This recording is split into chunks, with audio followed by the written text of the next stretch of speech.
A gente vai conversar agora com a Renata Bravo, ela que é advogada, Mário, e todo mundo que acompanha a gente aqui no Bom Dia Espírito Santo. Só para reforçar, gente, esse projeto foi aprovado em uma comissão da Câmara dos Deputados, mas ainda tem outras duas comissões, deveria passar pelo Senado, tem o presidente da República, enfim, tem todo um processo, mas que já gera uma discussão sobre esse assunto, por isso que a gente vai conversar ao vivo aqui com a Renata, ela que é advogada. Obrigado pela participação no Bom Dia Espírito Santo. Mário já fez uma pergunta lá sobre a questão do bem comum. Qual o bem comum social que um projeto desse pode causar, né? Na vida das pessoas, pode causar alguma coisa? Qual a discussão que acontece agora? Bom dia. Bom dia a todo mundo. Eu acho que o grande ponto tá trazer para a sociedade a autorização de uma discriminação.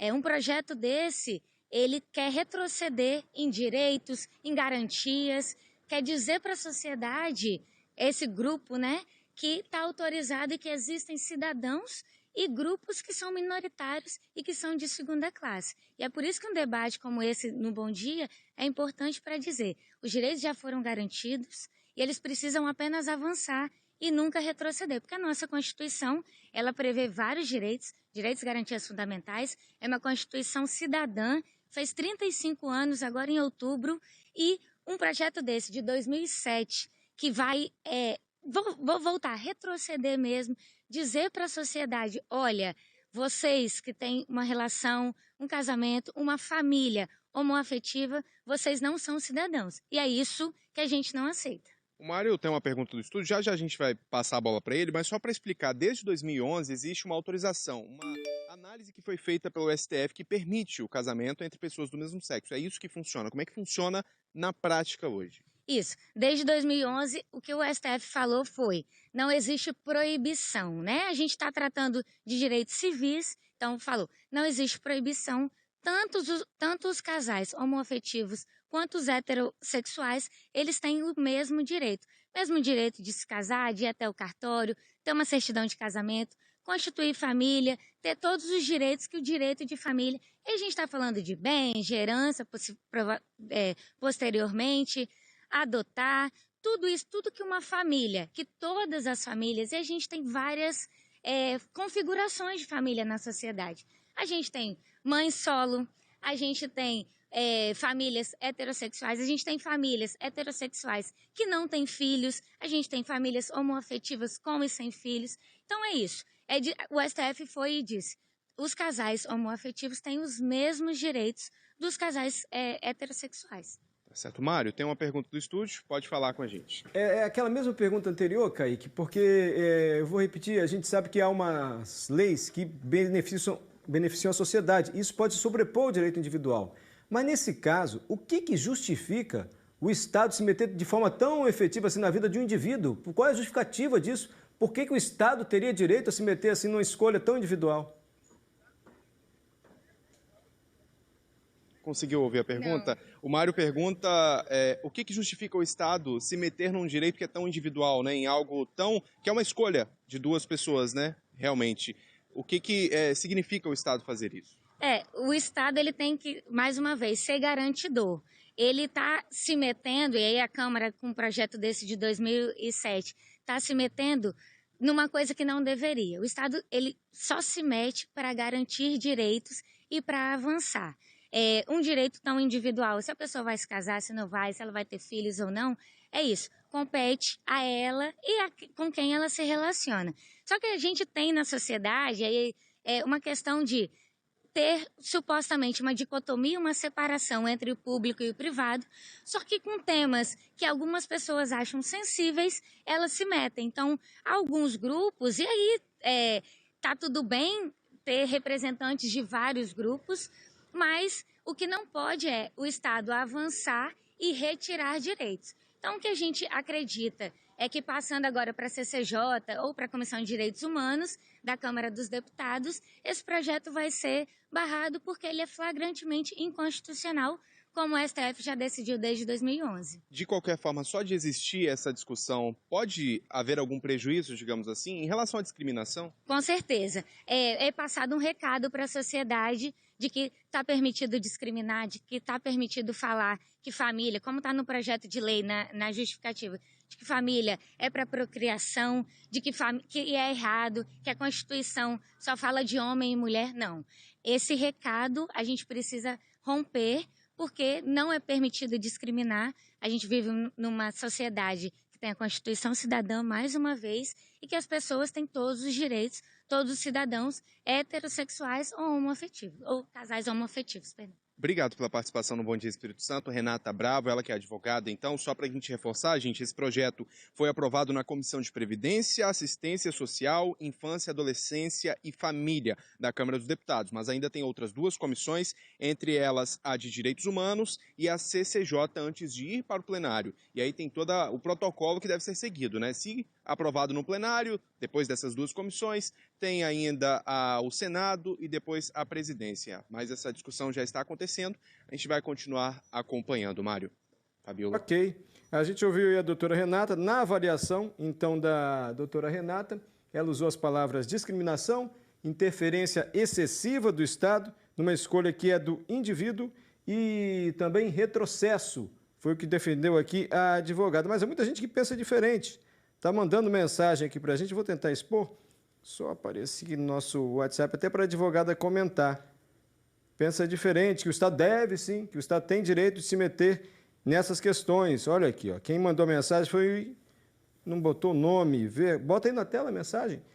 Vergonha você, Mário Bonella, defender esse tipo de união. Você deve ser neutro. Eu estou perguntando aqui para a advogada a opinião dela, se não é uma interferência excessiva do Estado. E ela disse que sim. Ela disse que é retrocesso. Eu fiz uma pergunta e você ouviu a resposta da especialista. Bom dia, sou Valdeci da Serra. Casal só se forma entre um macho e uma fêmea. E não tem outro jeito. São opiniões que vêm chegando aqui ao WhatsApp do Bom Dia. Há quem pense também, assim como disse a advogada. Que absurdo, quanto retrocesso, com tantas demandas. Nosso país, tanta coisa importante. E aqui tem mais mensagem agora do Breno. Casar com quem ela bem entender, Mário? Quer dizer que uma pessoa, se quiser casar com um animal, ela pode? Não entendi muito bem a comparação. A doutora disse que são cidadãos, que devem ser tratados da mesma forma. Ninguém falou aqui de animal. Mas, doutora, não sei se você ouviu, Kaique, os comentários aqui, muita gente favorável ao projeto, achando que o Estado deve se meter. Eu repito, eu fiz a pergunta que eu acho pertinente aqui à advogada, que é especialista no tema. Você quer repassar algum desses comentários, Kaique? Há algum sentido na lei dizer que só pode ser casal quando casa macho com fêmea? Isso não pode ser uma escolha do cidadão? Comentasse esses comentários, falasse, né? Bom, casar com animal, isso é inadmissível. A gente tem a lei de proteção aos direitos dos animais. A gente não está falando disso. A gente está falando de seres humanos capazes, né? Pessoas adultas, homem e mulher, mulher e mulher, homem e homem. Então, essa comparação, ela nem deve existir. É mais uma forma discriminatória, porque o que a gente está tratando aqui é de casamento entre pessoas, e não entre animais, entre objetos, e entre macho e fêmea. Aí eu imagino que é da convicção de cada um. Tem pessoas que creem nisso, isso é da convicção pessoal e religiosa, mas outras pessoas não acreditam, né? E o Estado, ele tem que se afastar e garantir, mais uma vez, os direitos. A pessoa, ela tem a orientação sexual dela e ela não pode ser discriminada por isso. Tá certo. Comentários feitos, então, a gente trazendo os posicionamentos contra, mas também trazendo aqui a análise de uma profissional, de uma advogada. Volto com você no estúdio, Mário. Ok, tem mais mensagens chegando aqui. Olha aqui, essa aqui, mas acho que a gente precisa responder também. Deixa eu ver se eu consigo colocar na tela aqui a mensagem que chega. Não, deixa me ver aqui. Ali a pergunta do... Pode casar com animal, a advogada acabou de responder que não tem nada a ver, que ela está comparando cidadãos e os direitos dos cidadãos. Aqui, ó, Xandão, bom dia. Por que a TV não pega uma opinião de um advogado hétero? Porque na nossa avaliação, Xandão, já que você está perguntando da TV, não é a forma de a pessoa ser hétero ou homossexual que define a competência dela. Isso é a nossa opinião, que isso tem nada a ver. Ela pode ser gay, ela pode ser o que ela quiser. Não vai ser isso que vai definir o cidadão e a pessoa. Então a gente entrevista quem a gente acha preparado intelectualmente para vir aqui trazer as respostas e a gente exibe todos os lados. Você ouviu aqui a opinião da advogada e muita gente aqui mandando mensagem favorável a esse projeto. Agora há pouco com a advogada sobre o projeto que propõe proibir casamento entre pessoas do mesmo sexo. Muitas mensagens divergentes chegando aqui. Dilma mandou. Aqui, na minha opinião, quando Deus fez a humanidade, ele fez Adão e Eva. Ele não fez Eva com Eva. É a minha opinião. Está lida aqui sua opinião, Dilma. Obrigado. Francisco, poxa, esse jornal não pode ser transformado em plataforma de militância. Mário Bonello e tantos outros profissionais precisam ser imparciais.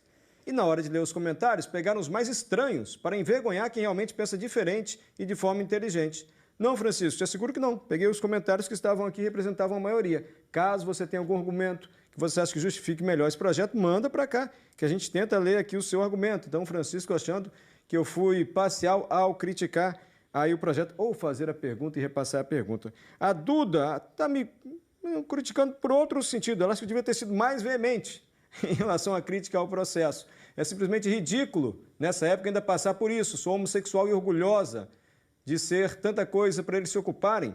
Achei realmente que o Mário fosse se defender. Admiro, sou fã do programa do Mário Bonello. Achei que ele se calou, infelizmente. Bom, Duda, vamos lá. As perguntas foram encaminhadas à advogada que entende das leis. Aqui a gente só repassa as perguntas, claro, colocando dentro de um contexto. Na parte referente à televisão, aqui a escolha do nosso entrevistado foi o que eu disse. O nosso posicionamento aqui, nossa escolha dos entrevistados não tem como critério a orientação sexual da pessoa, porque nós acreditamos que isso não define uma pessoa e muito menos sua capacidade profissional. Essa foi a resposta que a gente deu em relação à televisão, tá bom, Duda? Em relação ao projeto, a advogada disse, na avaliação dela, é um retrocesso, é discriminatório e é uma interferência exagerada do Estado em relação a uma decisão do indivíduo. O Breno, que perguntou, então pode casar pessoa com animal? Ele disse, eu fiz apenas uma pergunta, porque vocês disseram que podia casar com quem bem entender. Nós passamos exatamente a sua pergunta, Breno. Outro telespectador também disse, por que vocês não trazem um advogado hétero para dar a sua opinião? Repito, esse não é o critério que nós usamos, mas o doutor Homero Mafra, que é advogado aqui do Espírito Santo, mandou mensagem também. Doutor Homero Mafra diz o seguinte, sou advogado, sou hétero e concordo integralmente com a advogada Renata Bravo. O projeto é um absurdo. Bom, são as mensagens que vêm chegando aqui para o Bom Dia e a gente, na medida do possível, vai lendo independentemente da opinião.